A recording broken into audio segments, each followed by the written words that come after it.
we have 30 minutes, basically. What I'm aiming to do today is plant some seeds for you to go away when you leave this room and think about ways you can incorporate mindfulness and living mindfully just a little bit more into your day today. When we think about mindfulness, it can be overwhelming. Mindfulness is a universe, right? There's millions really of different strategies that are all doors to the same room that we are trying to end up in, which is really being fully awake in the moment. It's about paying attention on purpose as though your life depended on it, because it really does. It's about doing one thing at a time and being aware of what you are doing in the moment. Because really, our entire lifetime is made up of only moments.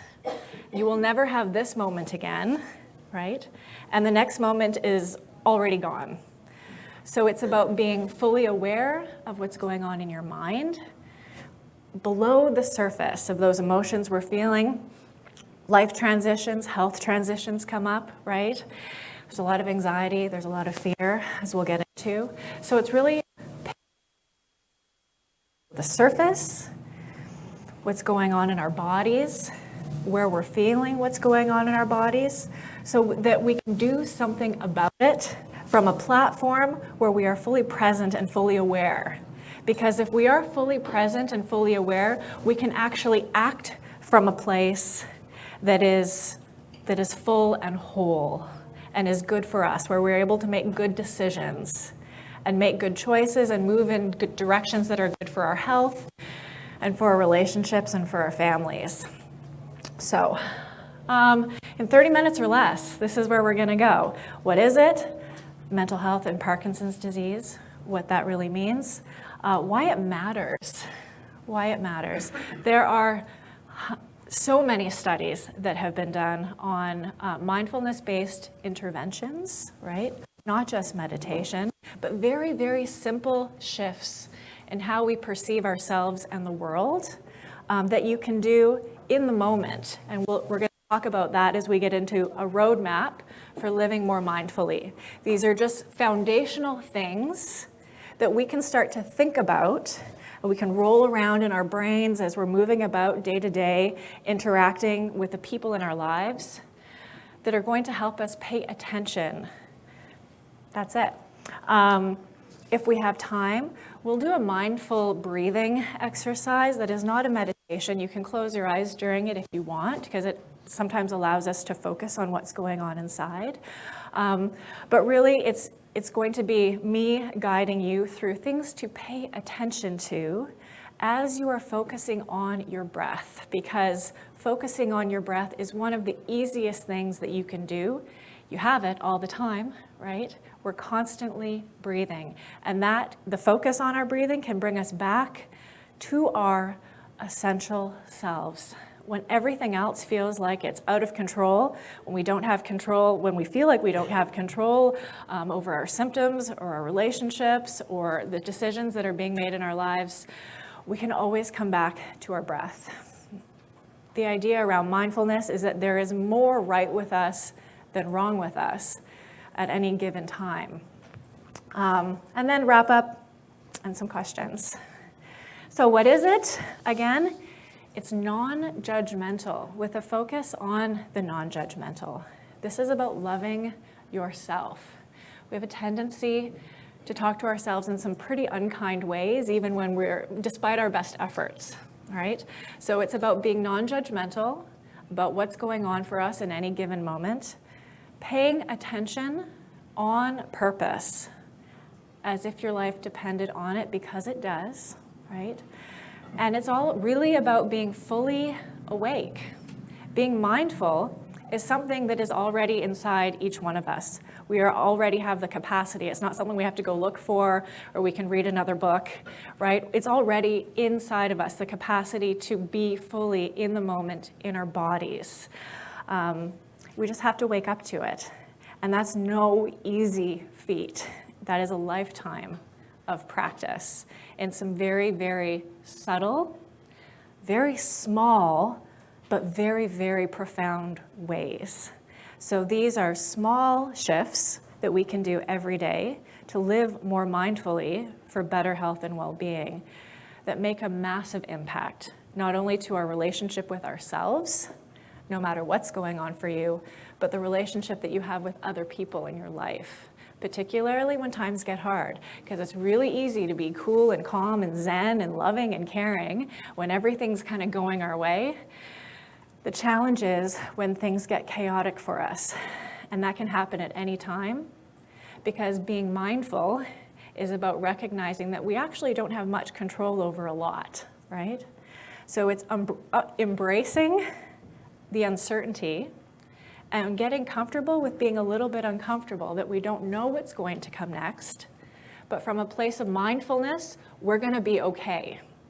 Because when we're acting from the moment, we can kind of handle anything because we're grounded, we're fully in our bodies, right? And we really know what's going on for ourselves. Okay. I really liked this. John Kabat-Zinn, who is a professor of medicine and the creator of the Stress Reduction Clinic, as well as the Center for Mindfulness in Medicine at the University of Massachusetts. He's kind of like the godfather of mindfulness in a lot of ways, and he talks about this as not a dime store relaxation technique. This is a way of being that is already inside of us. We just need to find ways to return to it that are often extremely simple, so simple we don't even think about them. It's the very personal practice, and I wanted to bring that up because mindfulness and our way to mindfulness is going to be very different for each one of us, depending on our personality, right? Depending on any given moment. It's really about what works for you. It's the cultivation of your own mind and deep inner resources for learning, growing, and healing, and understanding who you are and how to live in this world, no matter what is going on for you, no matter what. In terms of Parkinson's disease and mental health, I know Silky talked about this morning a lot. She touched on it. Anxiety and depression occur before motor symptoms in 30% of people diagnosed with PD. At least 50% of people with Parkinson's experience depression and or anxiety. There is a lot going on. There's a lot going on in your body. And just the transition, right? From diagnosis to, different stages. Day to day, moment by moment, things are going to feel different for you. So it's acknowledging that that is okay in a non-judgmental way so that you can do something about it. Depression's more likely to occur than in any other chronic diseases of similar disability, and it's completely unrelated to the severity and duration of symptoms. It just comes up. It happens. It's not a deficit, right? It's not a personal deficit. It is just you're a human being. So regarding yourself with that kind of kindness is also a mindful act. The most common anxiety disorders that show up can be, generalized anxiety. A lot of worry about nothing in particular and everything at the same time. Social phobia, worry about being out in public, absolutely. And panic attacks show up as well, most commonly. So mindfulness and the mindfulness strategies and just the ways of thinking about who you are and how you function in the world can help and be proactive in dealing with these kinds of things, these kinds of symptoms. Findings on why mindfulness matters. The literature, it's broad, right? And I wasn't going to sit here and go through all the studies with you because you can certainly do that on your own if you're so inclined. One of the most recent ones in 2013, it was the study was called "The Mindfulness-Based Intervention in Parkinson's Disease Leads to Structural Changes, Brain Changes on MRI." There was 14 people in the study that engaged in mindfulness-based interventions. like the ones we're going to be talking about. 13 did not. And what I left in the smaller font was basically all the ways they found that people with Parkinson's disease changed their brains in ways that were healthy and good. Yeah, so I'm not going to go into that, but and it gets too complicated and too technical, but this is just one example of numerous studies that have been done to show that mindfulness-based interventions, which is basically just paying attention on purpose and embodying and owning some of the things we're going to be talking about, can really start to change and heal and create new pathways in your brain that are going to be extraordinarily helpful. It's really been embraced as a universal practice in mainstream healthcare more and more. And it came from a place where people wanted something that they could do for themselves, to get themselves towards a place of health and well-being on a deeper and broader level than the mainstream healthcare system could provide. And it's really great because it's something that you have control over moment by moment. You don't have to go anywhere or do anything in particular. This is within your control. It is kind of the gift that resides in you. And it comes from a place of knowing, and this is John Kabat-Zinn again, there is more right with you than wrong with you, no matter what happens to be going on for you in that moment. And that's a hard thing to really own and accept. And you already have what you need. Sitting in this room right now, you already have what you need to be able to embody a more mindful life, moment by moment. It's about knowing the actuality of things instead of being caught up in our own stories. We create a lot of stories for ourselves about what we believe is happening, judgments, opinions, things we've internalized, so it's about stripping that away, getting curious. It's a paying attention that is affectionate, open, and kind to ourselves, but also to other people. Eventually we can get there, but we need to start with ourselves.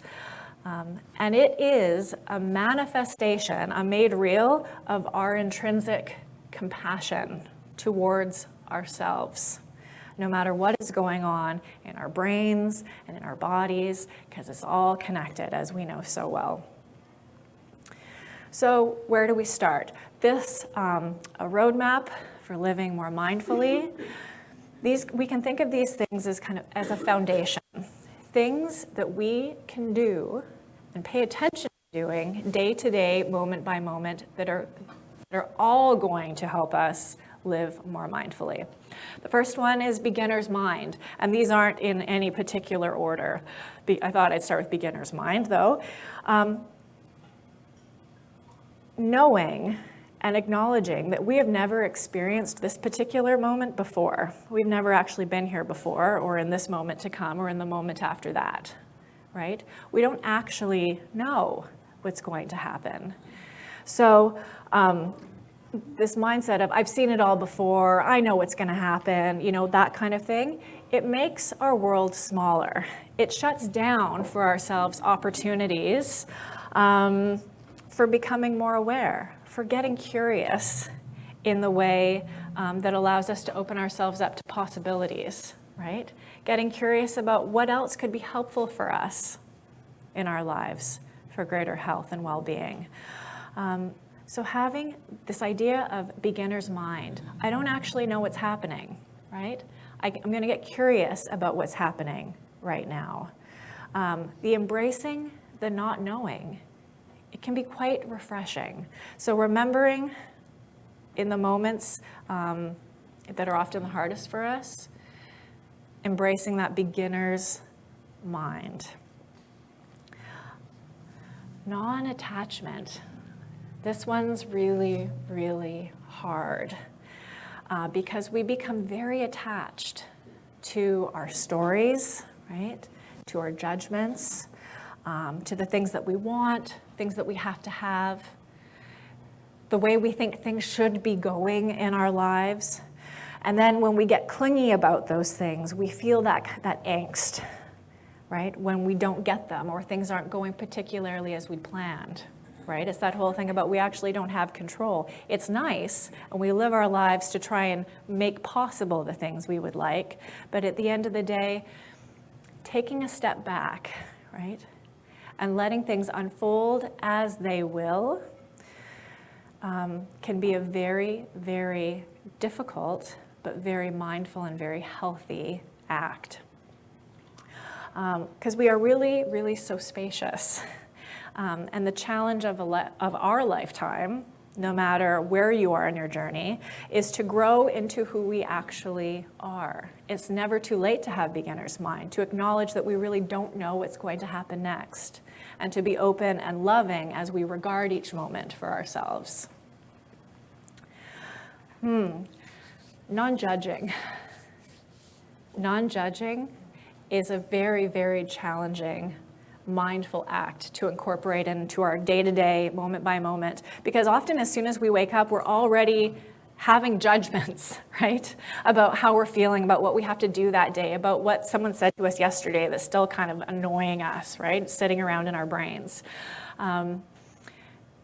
One very powerful practice is to commit to, spending the next 5 minutes, right, or committing to 5 minutes without judging, without making a judgment about anything, just noticing the facts of the situation, right, using all of our senses. It can be very, very hard, but it is a movement towards living more mindfully when we can start to let go of our habit of judging. Our brain is like a dog with a bone or a toy. For my dog, it's her tiny little tennis ball because she's small, right? Your brain loves something to chew on, to gnaw on. And it can do that over and over again, and we get very stuck.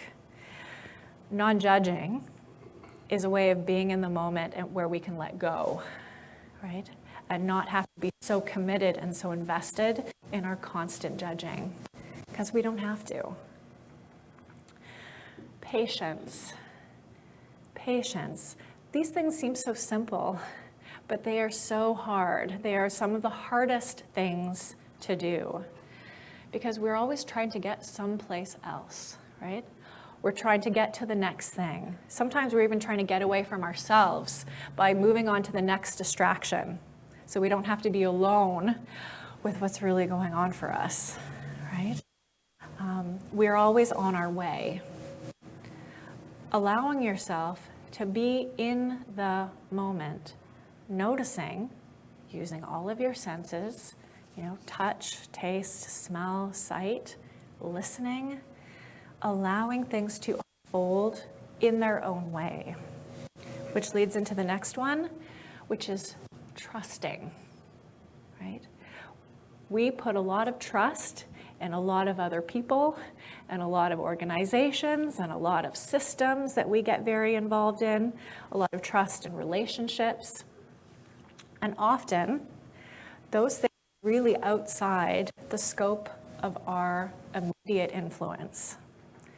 We can only do so much to move things in the way we'd like them to go. And acknowledging that beyond the scope of our immediate influence, everything outside of that, we really have to let go of. Oftentimes people will kind of tie themselves in knots trying to control what is really uncontrollable because it is outside of that scope of influence for them. So, what is worthy of our trust, right? How about trusting your own awareness? Trusting your own bodily felt sense. What's going on for you right now? How are you really feeling?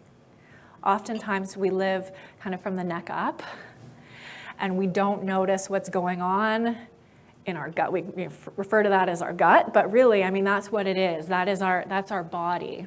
Our body responds in some pretty interesting ways sometimes that we're not even noticing. Something as simple as noticing where you're holding tension in your body can tell you a lot. Yeah, moving on from there. Non-striving. This is an extraordinarily huge concept as well for living mindfully. The agenda in mindfulness, in living your life, is to be awake, right? Not just like awake and I've had my coffee for the day and I'm ready to go, but really be awake no matter what is going on for you. Coming back to your body again and again. That's why exercise, for so many reasons that we've talked about today, exercise is so incredibly important because it forces us to be in our body, right? And pushing yourself, like Silke talked about this morning, to kind of the limits of that is even more important, not just for the reasons she mentioned, but because it's really hard to be caught up in what happened yesterday or 6 years ago or what's going to happen in the future when you are fully having to be aware of what is going on here and now, whether that's, cycling on a recumbent bike, yoga, qigong, any of those practices that really bring you back in to your body and connect what's going on in your mind, what's going on with your breath, and what's going on in your physical body. It forces you to be present, right? It's the whole idea of a moving meditation. Swimming is very good for this as well, right? You really have to focus on swimming, right? Or it's not going to go well. So the non-striving does not mean that you're not going to get a lot of things done. Right? People think, well, non-striving, that doesn't really work for me, right? How am I going to get anything done? I have an agenda. I have things I need to get done. I'm a very driven human being. I have to strive. And absolutely you do. But the doing of your life is ultimately going to come out of the being in your life, right? Not being in your life, 6 minutes from now, or 6 hours from now, or 6 years from now, because usually that's where our brain is most of the time, or a lot of time. Or checking in with yourself, where am I right now? Am I in my body? Am I in this room, wherever I am? And that's why the breath is so important, because it's something that you always have with you to pay attention to bring you back again and again.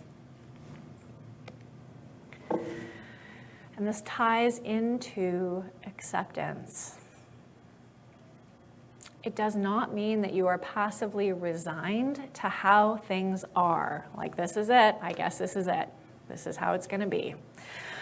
It's about being with things as they are, with kindness and compassion for how things are in the moment.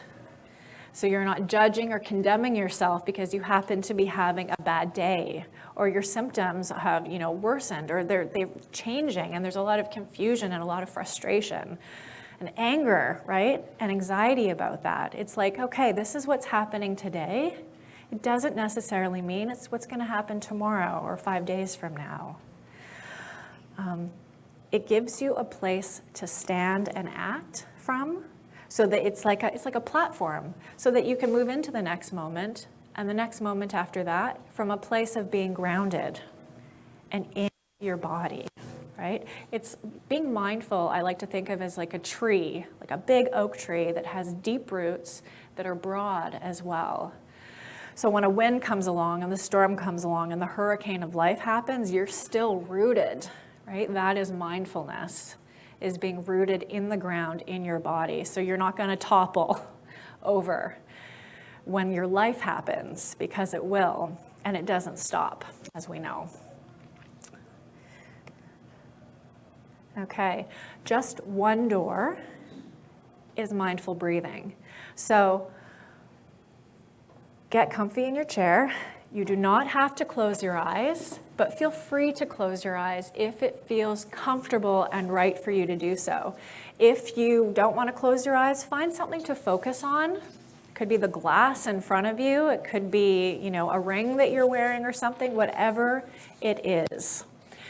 And I'd like you to sit in a posture that embodies dignity, whatever that means for you. Whatever it is. Feel your feet against the floor, right? Thinking of those tree roots. Be aware of the full duration of your breath entering the body, your body, and the full duration of the breath leaving the body. Notice where you feel your breath most vividly, and maybe pay attention there. You're wanting to move your breath down deep, breathing like babies breathe, right? Deep into your belly. This is about moment to moment, non-judging, the direct tasting of your experience every single moment because it's yours. Bring this to the feeling of the breath moving in and out of your body. Welcome it to become a central focus of your attention, your breath. Everything else can move into the wings, and the breath is going to move into center stage of your awareness. We don't need to become involved in our breathing. Just let your body breathe itself. When you notice your mind is not on your breath, you're already back, doing exactly what it is you need to be doing. You are already breathing perfectly. It's a radical act of self-love to spend time in the domain of being. And you get to do that whenever you want. As we sit here, resting in awareness of our breath, flowing in and out of our body, we can experiment with expanding the field of awareness around the breath so it includes a sense of our body as a whole. Noticing the temperature in the room, noticing the sounds around you, not just my voice, but anything else that's going on. The breath is still going on, and I'm sure your mind is wandering, perhaps like crazy. Keep bringing it back by simply noticing what the mind is up to and where it goes. Owning and being okay with the fact it is the nature of the mind to wander. That's what the mind does. As soon as you've noticed where it's gone, you're already back to being present. As best you can, notice that each in-breath is a new beginning, and that each out-breath is a complete letting go. Keep in mind that if the mind wanders, it's just doing what the mind does. Like ocean waves, there's nothing wrong with you. You're not trying to suppress the wandering. Just hold it in awareness and bring it back over and over. As though your life depended on it, and as if it really mattered, because it does. Notice your feet on the ground. Maybe wiggle your toes. Wiggling your toes is a wonderful way to come back to your body. Wiggling your fingers maybe, and gently open your eyes if they're closed.